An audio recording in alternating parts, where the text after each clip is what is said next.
ஹalleluya! நம் கர்த்தராகிய இயேசு கிறிஸ்துவின் நாமத்தில் உங்களுக்கு வாழ்த்துக்கள்.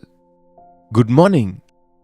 இன்னொரு நாள் நம் ஆண்டவருடைய வார்த்தையோடு இந்த சீசன்ல நம் ஆண்டவராகிய இயேசுவின் பிறப்பை பற்றி தியானித்துட்டு வரோம். எத்தனையோ பாடங்களை நாம் கற்றுக்கொண்டு வரோம். எத்தனையோ ஆச்சரியமான காரியங்களை நாம் புரிந்து கொள்கிறோம். நம் ஆண்டவர் உண்மையாகவே இரட்சகர் என்று, உலக இரட்சகர் என்று நாம் உறுதிப்படுத்துகிறோம். சிறிய ஜெபம். பரிசுத்தரே, உமக்கு நன்றி ஆண்டவரே. உம்முடைய பிறப்பை நினைவுபடுத்துகிற இந்த நாட்களிலே உம்மோடு உறவாடுவதற்கு, உம்முடைய மகத்துவத்தை உணர்ந்து உமக்கு முன்பாக சாஷ்டாங்கப்பட எங்களுக்கு உதவி செய்யுங்கப்பா. கிறிஸ்துவின் நாமத்திலே கேட்கிறோம் பிதாவே, ஆமென். ஆமாங்க, உலகமெல்லாம் ஒரே ஆர்ப்பாட்டமாக இருக்கு. உங்களுக்கு ஒருவேளை இந்த ஆர்ப்பாட்டம் எல்லாம் கேக்குதோ இல்லையோ, நீங்க எங்க எப்படி இருக்கிறீங்க? எங்களுக்கு எங்க கொண்டாட்டங்க? எங்களுக்கு எங்களுடைய பிரச்சனைகளே சரியா இருக்கு. எங்களுடைய அலைச்சல்களே எங்களுக்கு சரியா இருக்கு. எங்களுடைய போராட்டங்களே எங்களுக்கு இருக்குன்னு இன்றைக்கு அநேகம் பேர் இன்னும் ஆண்டவரை அறிந்த குடும்பம் என்று சொல்ற குடும்பத்துல கூட கலக்கம் இருப்பது, சோதனைகள் இருப்பது, குறைவு இருப்பது, சமாதானத்தை இழந்த சூழ்நிலையில இருக்கிற காரியங்கள் நடக்குதுங்க. நிச்சயமா சாத்தான் சந்தோஷமான நாட்களை துக்கமான நாட்களை மாற்றுவதற்கு, சமாதானத்தை கெடுக்கிற கலக்கத்தை கொண்டு வருவதற்கு அவன் எக்ஸ்பர்ட்னு சொல்லலாங்க. ஆகவே சாத்தானின் தந்திரங்களை அறிந்தவர்களாய் நாம் இருக்க வேண்டும். எந்த சின்ன விஷயத்தினாலே, எந்த ஒரு சின்ன அனாவசியமான விஷயத்தினாலே நம்முடைய மனதை பாழாக்கி கொண்டு நம்முடைய காரியங்களை டைவர்ட் செய்து கொண்டு இருப்போம். தேவன் மீது கவனம் வைத்தால் இந்த உலகத்தின் பிரச்சனைகள் நம்மை கலங்க செய்யாது. இயேசு கிறிஸ்து இந்த உலகத்துக்கு வந்தார் என்கிற விஷயம் இப்போ எங்க பார்த்தாலும் கேட்குறோங்க. அநேகம் பேர் ஊழியக்காரங்க சொல்றாங்க, நல்ல நல்ல கேரல் சர்வீசஸ் நடக்குது, நிறைய மீட்டிங்ஸ் நடந்து கொண்டிருக்கு.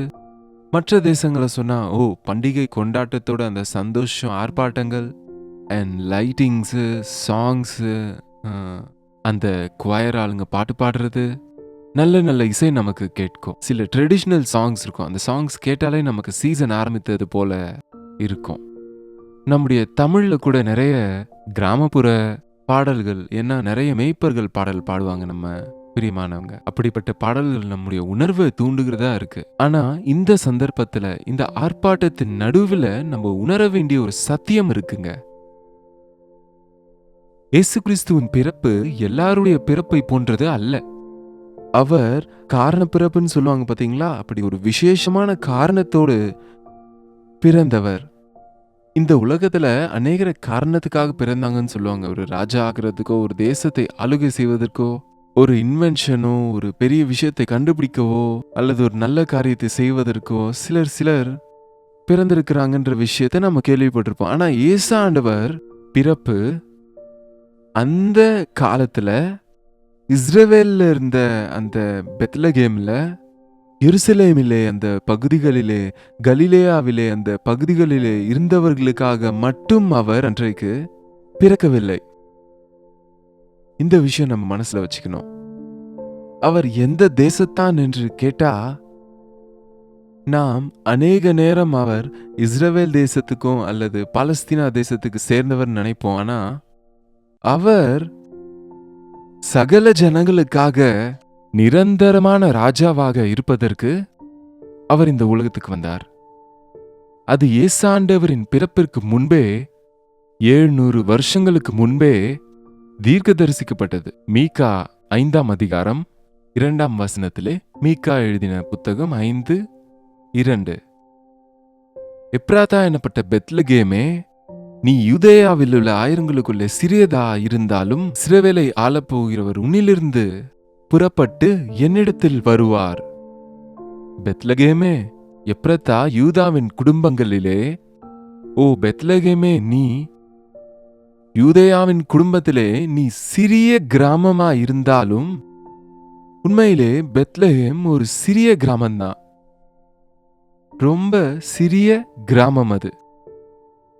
இந்த கிராமத்தை பற்றி நாம் பைபிள்ல, பழைய ஏற்பாட்டில அநேக முறை வாசிக்கிறோம். முக்கியமா ரூத்தின் புஸ்தகத்துல போனா அங்கே பெத்லகேமிலே இருந்த ஒரு குடும்பத்தை பார்க்கிறோம். ஒருமுறை வாசிக்கலாம். ரூத்தின் புத்தகம் 1 அதிகாரம் 1 வசனம். நியாயாதிபதிகள் நியாயம் விசாரித்த ஒரு நாட்களில் தேசத்திலே பஞ்சம் உண்டாயிற்று. அப்பொழுது யூதாவில் உள்ள பெத்லகேம் ஊரானாகிய ஒரு மனுஷன் தன் மனைவியோடும் 2 குமாரரோடும் கூட மோவாப் தேசத்திலே போய் சஞ்சரித்தான். யூதாவின் பெத்லகேமிலே ஒரு மனுஷன் இருந்தான். அவன் எலிமலேக்கு. அவனுடைய மனைவியின் பெயர் நகோமி. அவனுக்கு மக்லோன், கிலியோன் என்று 2 பிள்ளைகள். பஞ்சம் வந்துவிட்டது என்ற பயத்திலே மோவாப் தேசத்துக்கு போய்விட்டது இந்த குடும்பம். பெத்லகேம் என்ற வார்த்தைக்கு அர்த்தம் என்னன்னு தெரியுமா? அப்பங்களின் வீடு. ஆகாரத்தின் நிலையாகிய பெத்லகேமிலே பஞ்சம் உண்டாகும் என்று அவிசுவாசத்தினாலே அவர்கள் போய்விட்டார்கள், நஷ்டமடைந்தார்கள். அந்த எலிமலைக்கும் அவன் 2 குமாரர்களும் செத்து போனாங்க. நகோமி ஒரு விதவையாகி விட்டாங்க. அந்த குமாரர்கள் திருமணம் செய்து கொண்ட ஓர்பாலும் ரூத்தும் 3 பேரும் விதவைகளா ஆகிவிட்டாங்க. ஆனால் நகோமி கேள்விப்பட்டு தன் ஜனங்களுக்கு தேவன் ஆகாரத்தை கொடுத்தார் என்று தான் செய்த தவறை உணர்ந்து திரும்ப தன் தேசத்திற்கு அந்த பெத்லகேமுக்கு போவதற்கு நகோமி ஆயத்தப்பட்ட போது 2 மருமகள்களும் வரோன்னு சொன்னாங்க. அம்மா, நீங்க வந்தாலும் நான் வயது சென்றவள், உங்க வருங்காலத்துக்கு நான் என்ன செய்ய முடியும்? நீங்க உங்க வீட்டுக்கு போயிடுங்க, உங்க தாய் தகப்பனிடம் போயிடுங்கன்னு சொல்லும்போது முதல்ல வேணா சொன்னாங்க. பின்பு ஓர்பா முத்தம் கொடுத்து போய்விட்டாங்க. ரூத்தோ, நீங்க போகிற இடத்துக்கு நான் வருவேன், உங்களோட தான் நான் இருப்பேன், உம் தேவன் என் தேவன், உம் ஜனம் என் ஜனம்னு. நீங்க மரணிக்கிற இடத்துல தான் நானும் மறிப்பேன், மரணத்தை தவிர நம்ம எதுவும் பிரிக்க கூடாதுன்னு விசுவாசத்தோடு நகோமிய பின்தொடர்ந்தாங்க. எவ்வளவு அற்புதமாக தேவனிடத்தில் விசுவாசம் வைத்த ரூத்தை மோவாபிய ஸ்திரீயா இருந்தாலும் போவாஸ் எனக்கூடிய அந்த ஐஸ்வர்யவானுக்கு மனைவியாவது, அந்த வம்சத்திலே இஸ்ரவேலரின் வம்சத்திலே பங்குள்ளவர்களாக ஆவது, அவங்க அந்த போவாஸின் மூலம் அவங்க ஓபேதை பெறுவது. அந்த ஓபேது அவன் தாவீதின் தகப்பனாகிய ஈசாயின் தகப்பன். அவன் ஈசாயை பெறுவது, ஈசாய் தாவீதை பெற்றார். அப்போ தாவீது எந்த ஊருனா பெத்லகேம். சோ அதனாலதான் தாவீது பிறந்து வளர்ந்த ஊரு பெத்லகேம். அதனாலதான் தாவீது வம்சத்தார்கள் என்று அழைக்கப்பட்டாங்க. தாவீதின் குமாரனே என்று இயேசு கிறிஸ்துவை அழைச்சாங்க.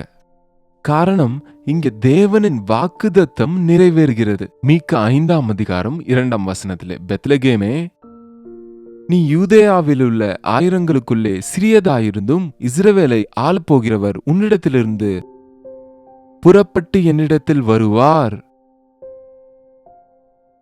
இஸ்ரவேலர்களை ஆளப்போகிறவர் பெத்லகேமிலே பிறப்பார் என்று மீகா தீர்க்கதரிசி இயேசு கிறிஸ்து பிறப்பதற்கு முன்பே, எத்தனையோ வருஷங்கள் முன்பே உரைத்தார். எல்லாம் தேவனுடைய வசனத்தின்படி தேவ காரியங்கள் நடக்குங்க.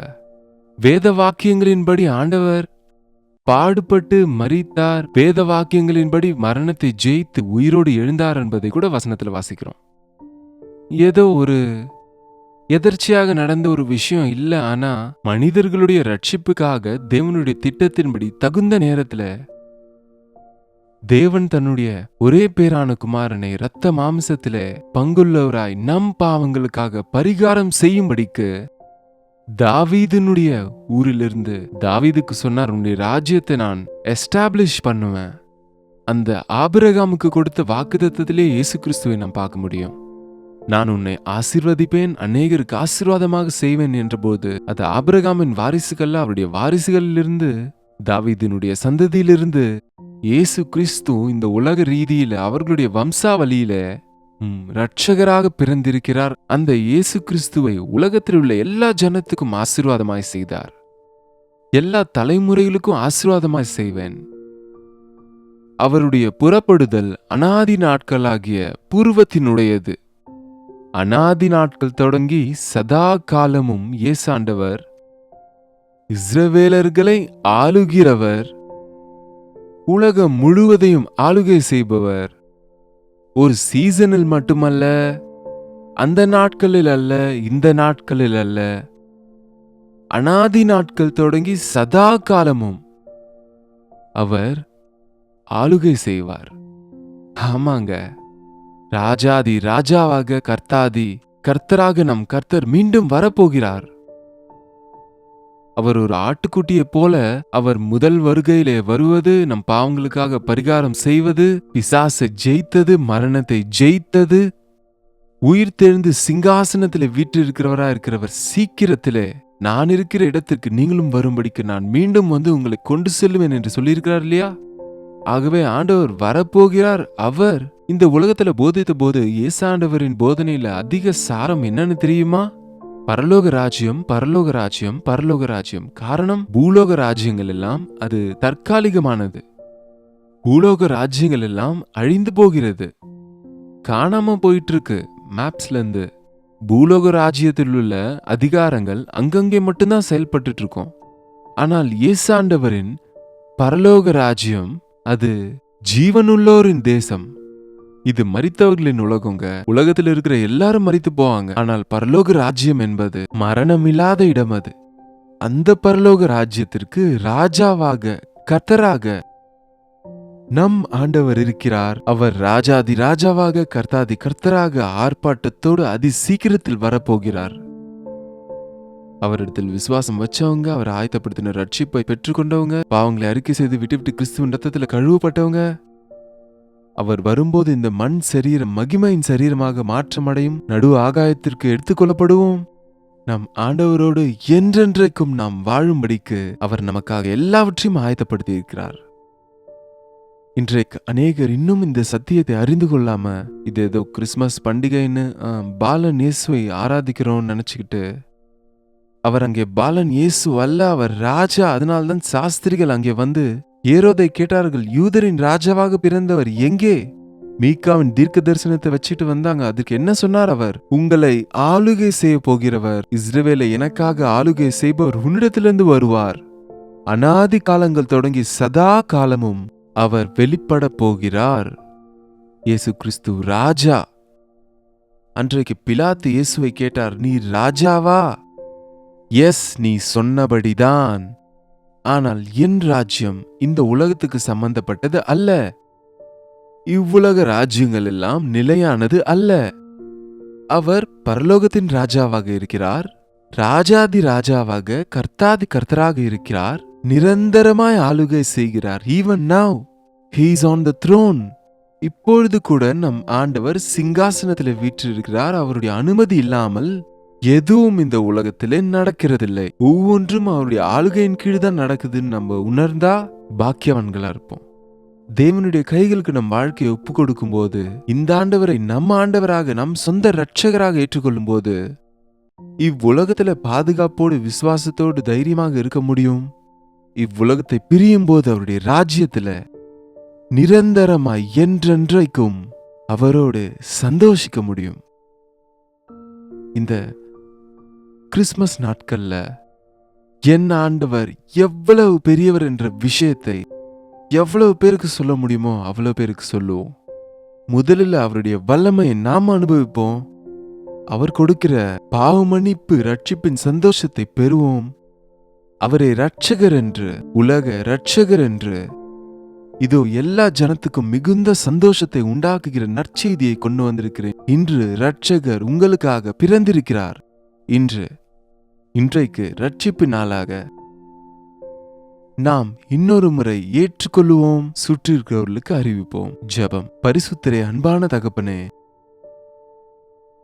இந்த வருஷ கடைசியில அப்பா, ராஜாதி ராஜாவாக கர்த்தாதி கர்த்தராகி உம்மிடத்துல விசுவாசம் வைக்க, வாக்குத்தத்தங்களை நிறைவேறுதலாக ஏற்ற காலத்துல நீர் ரத்த மாம்சமா இந்த உலகத்துக்கு வந்து எங்கள் பாவங்களுக்காக நீர் யாகமாகி உலக பாவங்களை சுமந்து செல்லும் ஆட்டுக்குட்டியாய் சிலுவையில் எங்களுக்காக மரித்து, உம்முடைய தழும்புகளினாலே எங்களுக்கு சுகமும் நீர் சிந்தின ரத்தத்தினாலே எங்களுக்கு பாவ மன்னிப்பை உண்டாக்கி, மூலமாக ராஜ்யத்தின் வாரிசுகள் ஆவதற்கு கிருபை காட்டியதற்கு நன்றி.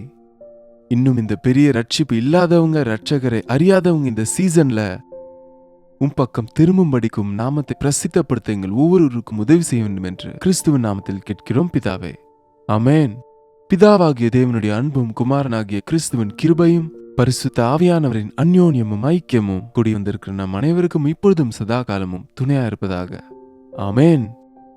தேவனுக்கு ஸ்தோத்திரம். உங்கள் ஜெப விண்ணப்பங்களுக்கும் பாரங்களுக்கும் 8939801234 என்ற நம்பருக்கு ஒரு டெக்ஸ்ட் அல்லது வாய்ஸ் மெசேஜ் அனுப்புங்க. நாங்கள் ஜெபிக்கிறோம். கர்த்தர் நிச்சயமா உங்களுக்கு உதவி செய்வார். நீங்க எந்த ஊர், எந்த தேசத்திலிருந்து பாக்குறீங்கன்னு எங்களுக்கு தெரியப்படுத்த மறக்காதீங்க. Doctor Jayapal YouTube page subscribe பண்ணுங்க, லைக் பண்ணுங்க, ஷேர் பண்ண மறக்காதீங்க. கர்த்தருக்கு சித்தமானால் நாளை இதே நேரத்தில் அனுதின தியான நிகழ்ச்சியில மீண்டும் உங்களை சந்திக்கிறேன். அதுவரை கர்த்தருடைய கிருபை உங்களுக்கு துணையா இருப்பதாக.